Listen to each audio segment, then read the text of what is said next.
انسانوں میں اور مسلمانوں میں قائم رکھنے کے لیے وہ بتوں سے موسوم پہاڑیوں کو بھی اپنی نشانیاں قرار دے دیا کہ ایک پیغمبر کی ماں اللہ کی ولیہ جب اس پہاڑی پر دوڑی ہیں تو ہمیں اس پہاڑیوں سے بھی محبت ہو گئی ہے. کیا خوبصورت بات. یعنی یہ دیکھیے کہ ایک ماں کا کتنا گہرا تصور ہے اور ایک ماں کی ممتا کا کتنا اللہ کے ہاں حیا ہے.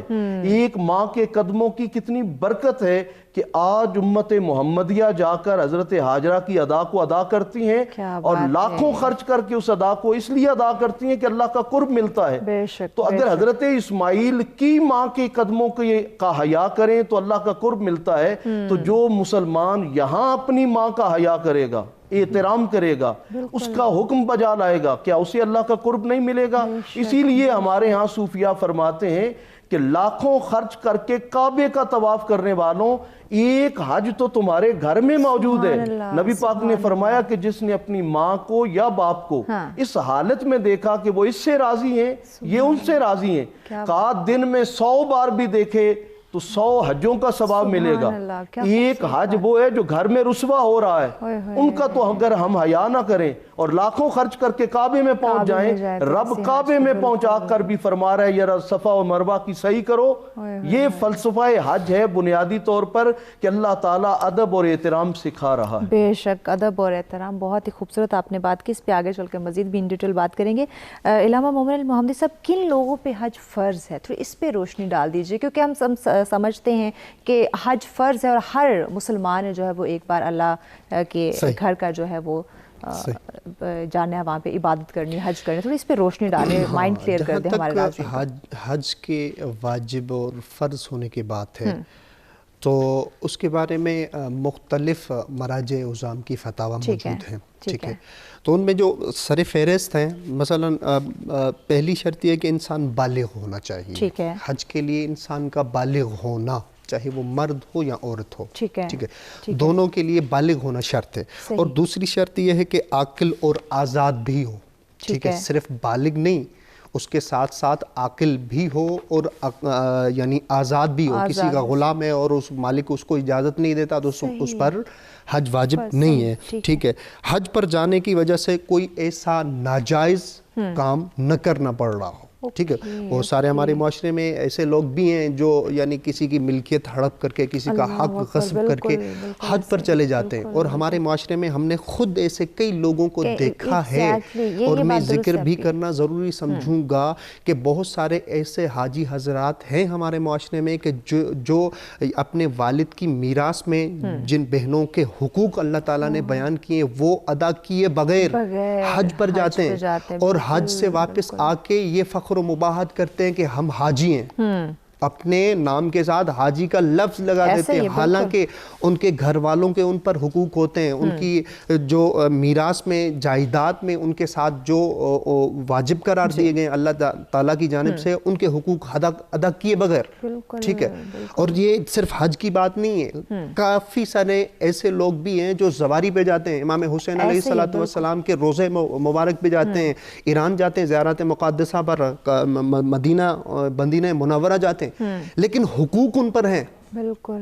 اور یہ جو حج کے ہم فلسفے کو بیان کر رہے ہیں, فوائد کو بیان کر رہے ہیں, وہ بھی انہی لوگوں کے لیے کہ جو ان چیزوں کی رعایت کرتے ہیں, جن پر اپنے رشتہ داروں کے حقوق نہیں ہیں, یا جو اپنے رشتہ داروں کے حقوق کو سب کو ادا کرنے کے بعد حج پر جاتے ہیں, بعد میں زیارات پہ جاتے ہیں, تو ان کو ہی اسی زیارت کا اتنا حق دیا جائے گا جتنا روایت میں بیان کیا گیا ہے. ورنہ اگر ایسے اپنا نام بنانے کے لیے, جو کہ آج کل کے معاشرے میں ہو رہا ہے, دکھاوے کے لیے لوگ کعبۃ اللہ کی زیارت کے لیے جاتے ہیں, عمرے پہ جاتے ہیں, حج پہ جاتے ہیں, زیارات پہ جاتے ہیں. ایسے ہی ہے بالکل. لہٰذا ہمیں سوچنا چاہیے, حاجی حضرات کو, جو جتنے بھی حج کرنے والے ہیں, ان کو سوچنا چاہیے کہ حج سے پہلے اپنے آپ کو دیکھیں کہ میرے اوپر اپنے رشتہ داروں کے یا جن کے حقوق مجھ پر لازم ہوتے ہیں ان کے حقوق تو نہیں ہیں, اور میں نے ادا کیے ہیں یا نہیں. اگر نہیں کیے تو خداوند متعال اس پر حج واجب ہی نہیں ہے. تو ہم حج پہ جانے سے پہلے ہم جب یہ عہد کرتے ہیں کہ ہم حج کی طرف جا رہے ہیں, ہم کیوں نہیں یہ تمام تر چیزیں پڑھتے؟ دیکھیں, بنیادی جو چیز ہے نا, وہ انسان دینداری سے کب ہٹتا ہے. ٹھیک ہے, جس کے اندر دینداری ہوگی، حقیقی معنوں میں دیندار مومن کی علامات بھی قرآن مجید میں واضح بیان، کافی ساری علامات کو بیان کیا گیا ہے. ان میں سے ایک علامت یہ ہے، اور یہ حدیث کے جملے بھی ہیں، کہ مومن وہ ہے، اور امام رضا علیہ السلام کی ایک حدیث روایت ہے کہ مومن کس کو کہا جائے گا؟ مومن اس سے کہا جائے گا جو جتنے بھی اس پر واجبات ہیں اس کو ادا کرتا ہوا نظر آئے، اور جتنے محرمات ہیں ان کو ترک کرنے والا ہو. ٹھیک ہے، تو یہ جو حقوق لازم ہوتے ہیں یہ واجبات میں سے ہیں. مثلا میرے بیٹے کے حقوق، میرے والدین کے حقوق، میری بہنوں کے حقوق، یہ میرے اوپر واجب ہیں. اگر میں ان کو انجام نہیں دیتا اور میں ان کو انجام دیے بغیر پہنچ گیا حج پہ، میرا حج قابل قبول نہیں ہے. اللہ اکبر. کیوں؟ اس لیے کہ پہلے میں مومن تو بنوں. بالکل، حج مومن پر واجب ہے. یقیناً. ٹھیک ہے. اور محرمات یعنی جتنی چیزیں مجھ پر حرام ہیں، ریاکاری حرام ہے. میں دکھاوے کے لیے حج پہ پہنچ گیا، یہ تو حرام چیز ہے.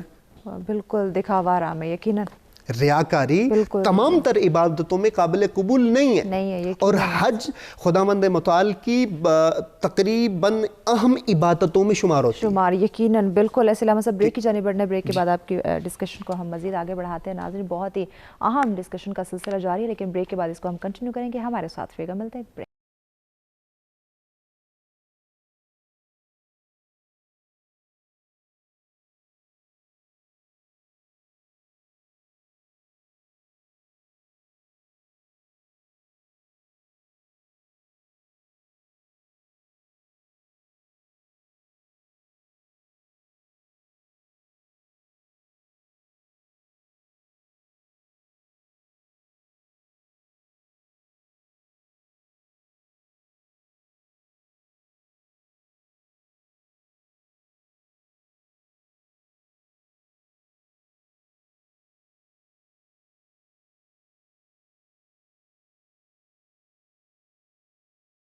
ویلکم بیک ناظرین. سچ میں ایک دفعہ پھر سے آپ تمام دیکھنے والوں کو کہتے ہیں خوش آمدید. ہمارا آج کا موضوع جس پر ڈسکشن کا سلسلہ جاری. ناظرین، فلسفہ حج کے بارے میں بیان کیا جا رہا ہے، اور یقیناً حج کی اہمیت کو، حج کی فضیلتوں کو سمجھنا اور حج کن پہ واجب ہے اس کے بارے میں سمجھنا کو سیکھنا ہم سب کے لیے بہت زیادہ ضروری ہے. جی لمحہ صاحب، بریک پہ جانے سے پہلے آپ ہی سے ڈسکشن کا سلسلہ جاری تھا. شرائط کیا ہے، کن لوگوں پہ فرض ہے، واجب، اس پہ آپ بیان فرما رہے تھے. دیکھیے، میں شرائط کو بیان کر رہا تھا، 2-3 میں نے بیان کر لی تھی. اس کے بعد جو چوتھی شرط ہے، اور یہ حج کی اہم شرط ہے، وہ ہے استطاعت کا ہونا. صحیح. یعنی آپ کے پاس اتنا اماؤنٹ ہونا چاہیے کہ آپ حج پر جا کے پھر واپس بھی آ سکیں. اتنا اماؤنٹ ہونا چاہیے. اور پھر اس کی بھی چند صورتیں ہیں. یعنی آپ حج پہ جا رہے ہیں تو ایسا نہ ہو کہ آپ کے پاس صرف حج کا اماؤنٹ ہے، پیسہ ہے، دولت ہے، لیکن جب آپ حج پہ جائیں گے تو آپ کے جو گھر والے ہیں وہ بھوک پر بیٹھیں گے. تو یہ اس پر بھی حج واجب نہیں ہے، اس شخص پر بھی حج واجب نہیں ہے. اس کے ساتھ ساتھ یعنی حج کا اماؤنٹ بھی ہو تو گھر والوں کی کھانے پینے کے لیے بھی یعنی اس اخراجات کا بندوبست ہونا چاہیے، کسی سے قرض نہ لینا پڑے. ہاں، اگر آپ حج پہ چلے گئے اور واپسی پہ آپ کے پاس کرایہ نہیں ہے، اس پر بھی حج واجب نہیں ہے. یعنی تمام تر چیزیں. استطاعت کا مطلب ہے کہ آپ گھر والوں کے لیے بھی بندوبست کر کے جائیں، حج کے کرایہ اماؤنٹ جتنے بھی اخراجات ہیں وہاں پر جانے اور واپس آنے تک تمام تر کا میسر ہونا لازمی ہے، تب جا کے آپ پر حج واجب ہوگا.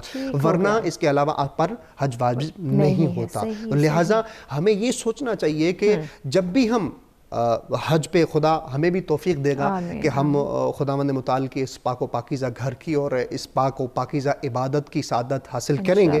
یہ دعا بھی کرتے ہیں. اور جو مومنین نہیں جا سکے ان کے لیے بھی دعا کرتے ہیں کہ حج و زیارات خداوند متعال ان کو نصیب فرمائے. تو یہ دیکھنا ضروری ہے کہ جب بھی میں ان مقدسات ہستیوں کی زیارت کے لیے جاتا ہوں، ان عبادت گاہوں کی طرف جاتا ہوں، تو میں سوچوں کہ مجھے دیکھنا چاہیے کہ پیچھے میرے اوپر رشتہ داروں کے یا جن افراد کے حقوق میرے اوپر لازم ہوتے ہیں، آیا میں نے ان کے حقوق ادا کیے ہیں یا نہیں ادا کیے. ٹھیک ہے. اور یہاں پہ اگر حقوق کی بات کی جائے تو امام زین العابدین علیہ السلام ہمارے ولایت کی چوتھی کڑی امام فرماتے ہیں کہ ایک رسالۃ الحقوق کے نام سے ایک چھوٹی سی کتاب مشہور ہے. اس میں تقریباً امام علیہ السلام نے 51 حقوق بلکہ 52 حقوق بیان کیے ہیں. صحیح. رشتہ داروں کے حقوق، اللہ کے حقوق، انسانوں کے حقوق، ساتھ میں بیٹھنے والے مسافر کے حقوق. ٹھیک ہے. تمام تر حقوق مولا نے بیان کیے ہیں، لیکن ہمارے معاشرے کی ستم ظریفی یہ ہے کہ تمام تر حقوق کو ہم وہ انجام نہیں دیتے، لیکن اس کے باوجود بھی ہم زیارت مقدسہ چلے جاتے ہیں کہ جن ہستیوں نے ہمیں ان حقوق کو ادا کرنے کی تو تاکید کی ہے، لیکن مسئلہ یہ ہے کہ ہم خود دیندار کم ہیں، لوگوں کو دیندار بنانے کی جب کوشش کرتے ہیں تو یہی حالت ہوتی ہے۔ ایگزیکٹلی علامہ حیدر علوی صاحب، ہم دوسروں کے حقوق ادا کیے بغیر، جس طرح سے علامہ صاحب نے فرمایا ہم حج کے لیے چلے جاتے ہیں، اور آج کا اس دور کے اندر، دور حاضر کے اندر ہم نے حج کو ایک دکھاوا بنا دیا، ہم لوگوں کی حق تلفی کر کے ہم ان پیسوں سے حج ادا کرنے جا رہے ہیں۔ کیا بیان فرماتے اس بارے میں؟ ایک شاعر نے کہا تھا کہ دیکھے انسانوں کو چکر لگائیں یہ کعبے کے چکر، کعبہ خود اس چکر میں ہے کہ یہ آدمی کس چکر میں ہے۔ انسانوں کے دیے ہوئے چکر کعبے کے چکر لگانے سے بھی معاف نہیں ہوتے ہیں۔ بالکل ہمارے ہاں اس سے قبل ائمہ طاہرین کو دیکھیں، اصحاب پیغمبر کو، اولیاء اللہ کو، تو جب یہ حج کرتے تھے تو حج کے بعد ان کی کیفیت تبدیل ہو جاتی تھی۔ بالکل ایسے وہ جیسے کہا گیا کہ جب کوئی بندہ کعبۃ اللہ کو پہلی نگاہ سے دیکھتا ہے تو جو دعا مانگتا ہے قبول ہو جاتی ہے، جب طواف کرتا ہے اور صحیح کرتا ہے تو ایسے ہے جیسے نوزائیدہ بچے کی طرح اس کے ذمہ کوئی گناہ باقی نہیں رہتا۔ پھر ان کی باقی زندگیاں اخلاق حسنہ سے، انسانی اقدار سے مزین ہو جاتی تھی، اور جو پہلے کمیاں کوتاہیاں ہوتی تھی ان سے وہ درگزر کرتے تھے، اور پھر وہ اپنے آپ کو ایک نیکی کے ماحول میں لے جاتے تھے۔ اب ہمارے ہاں یہ ایک ٹورزم کی طرح حج بھی بن گیا ہے۔ بالکل ایسے ہی ہے، لوگ انسانی حقوق ادا نہیں کر رہے، اور لوگ اپنے آس پاس ماحول کو نہیں دیکھتے، بلکہ لوگ اس کو عذرو مزاح کہتے ہیں، لیکن یہ ہمارے معاشرے کی ایک بڑی ہی تلخ حقیقت ہے کہ ایک شخص حج کر کے آتا ہے اور وہ شاپ پہ جاتا ہے اور کہتا ہے کہ بھئی وہ کھاتے والی کتاب تو دکھاؤ، وہ رجسٹر سامنے رکھتا ہے، خوش ہوتا ہے دکاندار کے حج کر کے آیا ہے، تو اب شاید اس کی فطرت بدل گئی ہو اور یہ جو بقایا جات ہیں یہ بڑے عرصے کے پینڈنگ ہیں تو یہ واپس کرنے آیا ہوگا۔ اس نے کہا یہ میرا نام جو لکھا ہوا ہے نا اس میں حاجی شامل کرو، مطلب وہ پیسے نہیں واپس کرنے آیا بلکہ اپنے نام میں حاجی لکھوانے آیا۔ پہلے حج کیا جاتا تھا اپنے اخلاق اور کردار کو سنوارنے کے لیے، اب ہے انسانوں میں اعتماد حاصل کرنے کے لیے کہ یہ بڑے حاجی صاحب ہیں۔ اب رسول خدا نے بھی حج کیا لیکن حاجی محمد کا لفظ نہیں ہے، حضرت ابوبکر صدیق نے حج کیا لیکن حاجی نہیں ہے، حضرت عمر نے کیا حاجی نہیں ہے، حضرت عثمان غنی نے کیا حاجی نہیں ہے، مولا مشکل کشا نے کیا حاجی، مولا حسن نے 26 حج فرمائے لیکن نہ حاجی نہ الحاج۔ موجودہ دور میں یہ حاجی لفظ کا استعمال بطور فیشن ہو رہا ہے۔ بصرہ کے اندر ایک شخص تھا، کہا جاتا ہے وہ موچی تھا، 1 روپیہ جمع کر کے اس نے اس لائق کر دیا کہ من استطاع الیہ سبیلا، کہ اس اللہ کے گھر کی طرف جانے کے لیے اس کو استطاعت مل گئی۔ وہ گھر سے نکلا تو ایک خاتون پردے میں ہے اور ایک گدھے کا گوشت کاٹ رہی ہے۔ وہ کہتا ہے یا تو یہ غیر مسلم ہوگی اور پھر مردار ہے، مرا ہوا گدھا ہے، یہ کیسے حرکت کر رہی ہے؟ وہ بڑا بے چین ہوا کہ مسلمانوں کی آبادی میں ایک مردار اور وہ بھی گدھے کا گوشت اور ایک عورت بڑے پردے میں بھی ہے۔ وہ اس کے پیچھے چل پڑا، پیچھے چلتے چلتے دیکھا کہ ایک بالکل ایک ٹاٹ کی ایک جھگی سی بنی ہوئی ہے، اس کے اندر وہ خاتون جاتی ہے اور کہتے بیٹیوں میں گوشت لے آئی ہوں، آج پکاؤ، میں نہیں چاہتی کہ تم بھوک سے مر جاؤ۔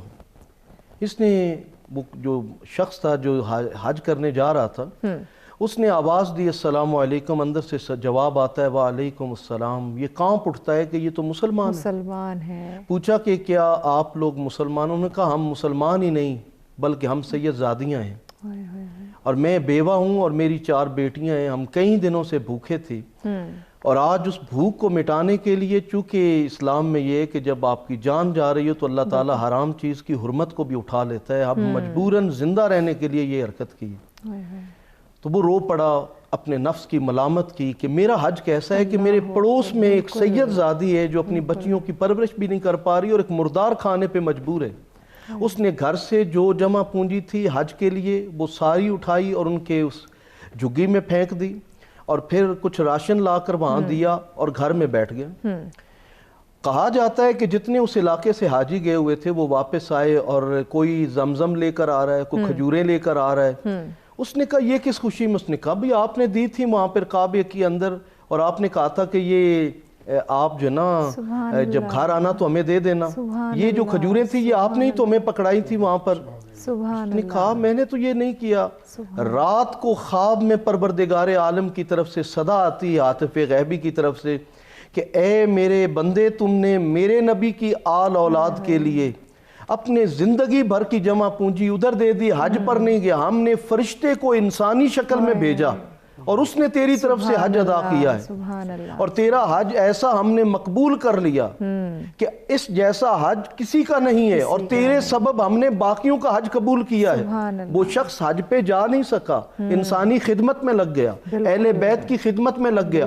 اللہ نے ان کے اس عمل کو اتنا مقبول کیا کہ باقی جو حجاج تھے اس نہ جانے والے کی وجہ سے ان کا حج قبول کر لیا گیا. لیکن آج ہمارے ہاں لوگ اپنے زکوٰۃ کے پیسے جو غریبوں کا حق ہے بونے دینے کی بجائے حج کرنے چلے جاتے ہیں, اور صرف اپنے بزنس میں اعتماد حاصل کرنے کے لیے اپنے نام کے ساتھ حاجی کا لفظ استعمال کرتے ہیں. کیا اولیاء اللہ نے 1450 سال میں جو حج کیے یا اپنے مریدوں کو بھیجتے تھے تو یہ نہیں کہتے تھے کہ صرف لباس نہیں بدلنا, عادات بھی بدلنی ہے, فطرت بھی بدلنی ہے, اخلاق بھی بدلنا ہے, کردار بھی بدلنا ہے, اعمال بھی بدلنے.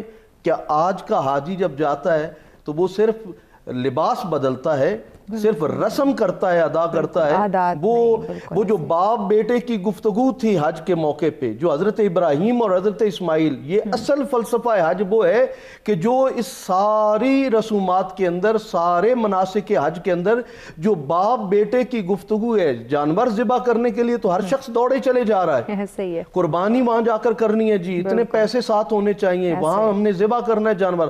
یہ بہت اچھی بات ہے, لیکن اس جانور ذبح کرنے سے پہلے حضرت ابراہیم اور حضرت اسماعیل کی جو باہم گفتگو ہے وہ اصل حج کا فلسفہ ہے. اگر ہم وہ گفتگو جان لیں پھر تو ہمارا معاشرہ سیدھا ہو جائے, سمر جائے.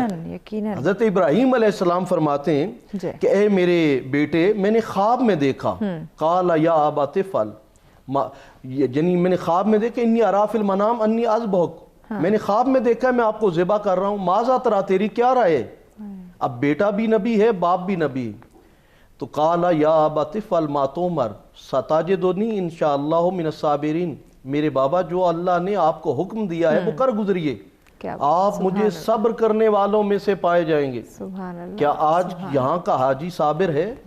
کیا جو حج کر کر آتے ہیں ان میں صبر کی کیفیت پائی جاتی ہے؟ اگر ان میں صبر ہو تو جتنی بڑی تعداد میں دنیا بھر سے صرف پاکستان سے یا ایشیا سے حاجی جاتے ہیں, اگر یہ صبر اپنے اندر پیدا کر لیں تو ہمارے معاشرے کے تو جھگڑے ہی ختم ہو جائیں. بالکل ایسے ہی. یعنی جس میں اور جو اولاد ہے وہ حج کرنے کے بعد آئے اور اس کا سر باپ کے آگے جھکا ہوا نہ ہو, ماں کی کا احترام نہ کرتا, اس نے کون سا حج کیا ہے؟ اس نے حج سے سیکھا کیا ہے؟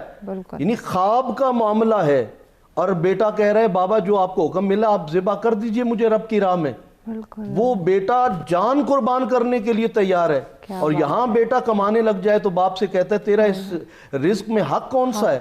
جبکہ حدیث کہتی ہے انتا و مالو کا لے ابی کا, تو اور تیرا مال تو اپنے تیرے باپ کا ہے, تیری ماں کا ہے, جنہوں نے تجھے پالا ہے. اب جب تو بڑا ہو گیا تو ان کے سامنے سر نہیں اٹھانا, حضرت اسماعیل علیہ السلام کی طرح سر جھکانا ہے. اقبال نے کہا تھا یہ فیضان نظر ہے یا کہ مکتب کی کرامت تھی, سکھائے کس نے اسماعیل کو آداب فرزندی. کیا خوبصورت بات کی ناظرین. اسی کے ساتھ ہم ایک بریک کی جانب بڑھنا ہے, بریک کے بعد اپنے مہمانوں سے یہی خوبصورت ڈسکشن کے سلسلے کو ہم مزید بھی آگے بڑھائیں گے. ہمارے ساتھ بھی ملتے ہیں.